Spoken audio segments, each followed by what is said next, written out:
बहुत बहुत अभिनंदन छत्तीसगढ़ वासियों को।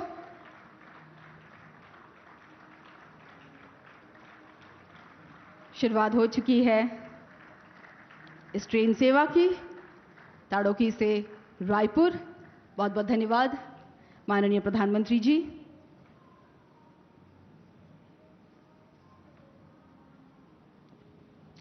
देवी और सज्जनों, मित्र की परिभाषा देते हुए चाणक्य कहते हैं, आतुरे व्यसन प्राप्त्ये दुर्भिक्षे शत्रु संकटे राजद्वारे स्मशानेश्च जातिष्ठति सबांधव। और इस देश का सौभाग्य है कि हमने हमारे प्रिय प्रधानमंत्री जी में अपने सबसे सच्चे मित्र को पाया है, जो कि विपदा और वैभव दोनों में ही देश के साथ हमारे साथ खड़े रहे, हमारा मार्गदर्शन किया। शायद इसीलिए जब वो देश को मित्रों कहकर संबोधित करते हैं, हर भारतीय के चेहरे पर रौनक आ जाती है। और हमारे लिए ये बड़ी गौरव की बात है कि हमारे माननीय प्रधानमंत्री जी वो पहले भारतीय हैं जिनको सोल शांति पुरस्कार से सम्मानित किया गया है। यह उनके अनुभव और अंतर्दृष्टि का नतीजा है कि G20 समिट 2023 के सफलता के बाद पूरा विश्व वन फैमिली वन अर्थ यानी कि हमारी भाषा में वसुधैव कुटुंबकम के मंत्र से प्रेरित है। सौभाग्य छत्तीसगढ़ का के 26,000 करोड़ से भी ज्यादा की परियोजनाओं के साथ, इस उपहार के साथ आज माननीय प्रधानमंत्री जी हमारे समक्ष उपस्थित हैं। मैं विनम्र अनुरोध करूंगी वे अपने बहुमूल्य अभिभाषण से हमें अनुग्रहित करें। श्री नरेंद्र मोदी जी।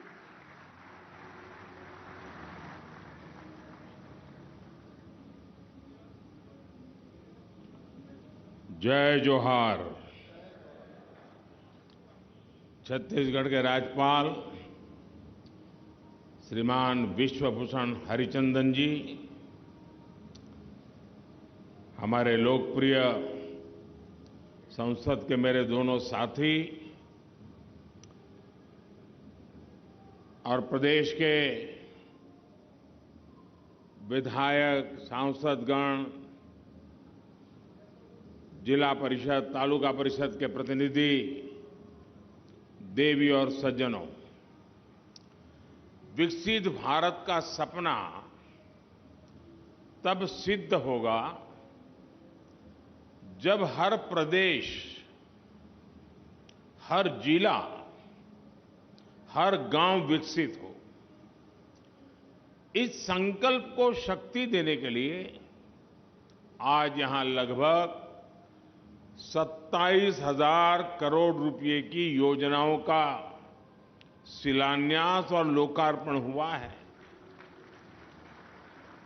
मैं आप सभी को, छत्तीसगढ़ की जनता को बहुत बहुत बधाई देता हूं। मेरे परिवारजनों, विकसित भारत के लिए फिजिकल, डिजिटल और सोशल इंफ्रास्ट्रक्चर भी भविष्य की जरूरतों के हिसाब से होना चाहिए। यही वजह है हमारी सरकार ने पिछले 9 वर्षों में इंफ्रास्ट्रक्चर पर होने वाले खर्च को बढ़ाकर इस साल 10 लाख करोड़ रुपए कर दिया है। ये पहले के मुकाबले 6 गुना ज्यादा है। साथियों, ये जो आज देश में rail, road, airport, power project, गाड़ियां, गरीबों के घर, स्कूल, कॉलेज, अस्पताल बन रहे हैं, इन सब में स्टील का बहुत बड़ा महत्व है। स्टील निर्माण में भारत आत्मनिर्भर हो, इसके लिए बीते 9 वर्षों में अनेक कदम उठाए गए हैं। एक बड़ा स्टील निर्माता राज्य होने के कारण छत्तीसगढ़ को इसका बहुत लाभ मिल रहा है। छत्तीसगढ़ की इसी भूमिका को विस्तार देते हुए आज नगरनार में भारत के सबसे आधुनिक स्टील प्लांट्स में से एक का लोकार्पण हुआ है। यहां बनने वाला स्टील भारत के ऑटोमोबाइल, इंजीनियरिंग और तेजी से बढ़ते डिफेंस मैन्युफैक्चरिंग सेक्टर को बहुत काम आने वाला है, नई ऊर्जा देने वाला है। यानी बस्तर में जो स्टील बनेगा उससे हमारी सेना भी सशक्त होगी और रक्षा निर्यात में भी भारत का डंका बजेगा। इस स्टील प्लांट के कारण बस्तर सहित आसपास के इलाकों के करीब करीब 50,000 नौजवानों को रोजगार मिलेगा। केंद्र सरकार बस्तर जैसे हमारे आकांक्षी जिलों के विकास को जिस प्रकार प्राथमिकता दे रही है, उस मिशन को भी ये स्टील प्लांट नई गति देगा। मैं इसके लिए बस्तर के, छत्तीसगढ़ के नौजवानों को बहुत बहुत बधाई देता हूं। साथियों, बीते 9 वर्षों में केंद्र सरकार का विशेष फोकस कनेक्टिविटी पर रहा है। छत्तीसगढ़ को भी इकोनॉमिक कॉरिडोर्स और आधुनिक हाईवे मिले हैं। 2014 से पहले की तुलना में छत्तीसगढ़ का रेल बजट करीब करीब 20 गुना बढ़ाया गया है। आज राज्य में रेलवे की कई बड़ी परियोजनाएं चल रही है। आजादी के इतने वर्षों में भी अब तक छत्तीसगढ़ के ताड़ोकी को रेलवे के नक्शे में जगह नहीं मिली थी। आज ताड़ोकी को नई रेल लाइन की सौगात मिल रही है।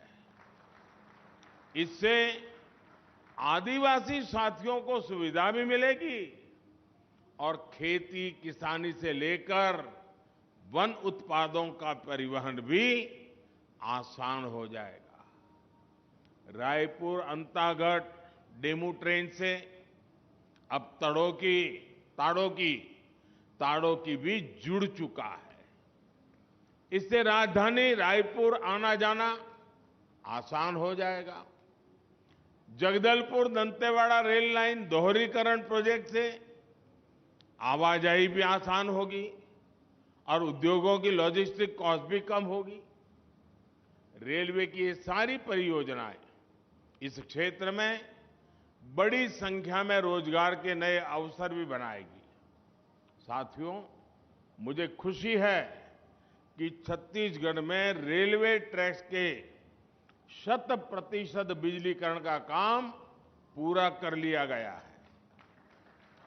इससे रेल की स्पीड भी बढ़ेगी और छत्तीसगढ़ की हवा को साफ सुथरा रखने में भी मदद मिलेगी। छत्तीसगढ़ में रेल नेटवर्क के पूरी तरह बिजलीकरण के बाद राज्य में वंदे भारत एक्सप्रेस का भी संचालन किया जा रहा है। साथियों, आने वाले वर्षों में भारत सरकार छत्तीसगढ़ के रेलवे स्टेशनों का भी कायाकल्प करने जा रही है। राज्य के 30 से ज्यादा स्टेशनों को अमृत भारत स्टेशन योजना के तहत चिन्हित किया गया है। इनमें से 7 स्टेशनों के पुनर्विकास का शिलान्यास किया जा चुका है। बिलासपुर, रायपुर और दुर्ग स्टेशन के साथ ही आज जगदलपुर स्टेशन का नाम भी इसी सूची में जुड़ गया है। आने वाले दिनों में जगदलपुर स्टेशन शहर का प्रमुख केंद्र बनेगा और यहां पर यात्री सुविधाओं को उन्नत बनाया जाएगा। बीते 9 वर्षों में राज्य के 120 से ज्यादा स्टेशनों पर मुफ्त वाईफाई की सुविधा उपलब्ध कराई गई है। साथियों, छत्तीसगढ़ की जनता हर बहन, बेटी और युवा के जीवन को सुगम बनाने के लिए भारत सरकार हर संभव प्रयास कर रही है।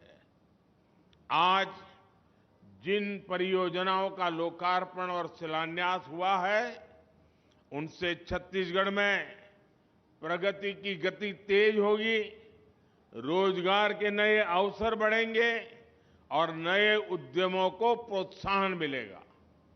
मैं आपको विश्वास दिलाना चाहता हूं कि आगे भी हम इसी गति से निरंतर छत्तीसगढ़ को आगे बढ़ाते रहेंगे। भारत का भाग्य बदलने में छत्तीसगढ़ भी अपनी बहुत बड़ी भूमिका अदा करेगा।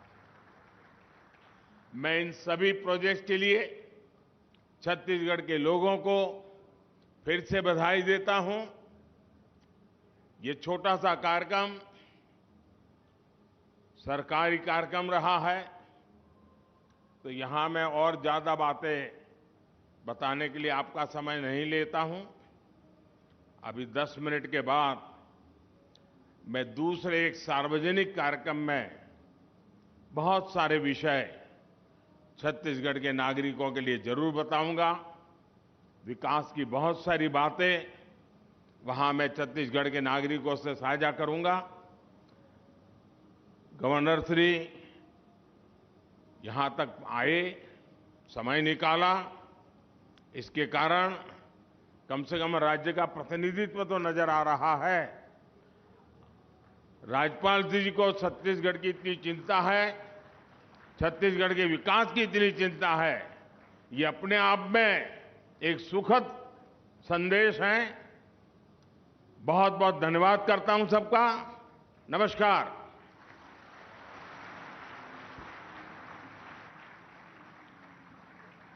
बहुत बहुत धन्यवाद माननीय प्रधानमंत्री जी। आपके ये प्रेरणादायक शब्द हमें राष्ट्र निर्माण में अपना योगदान देने के लिए प्रेरित करेंगे। फिर एक बार छत्तीसगढ़ धन्यवाद कर रहा है।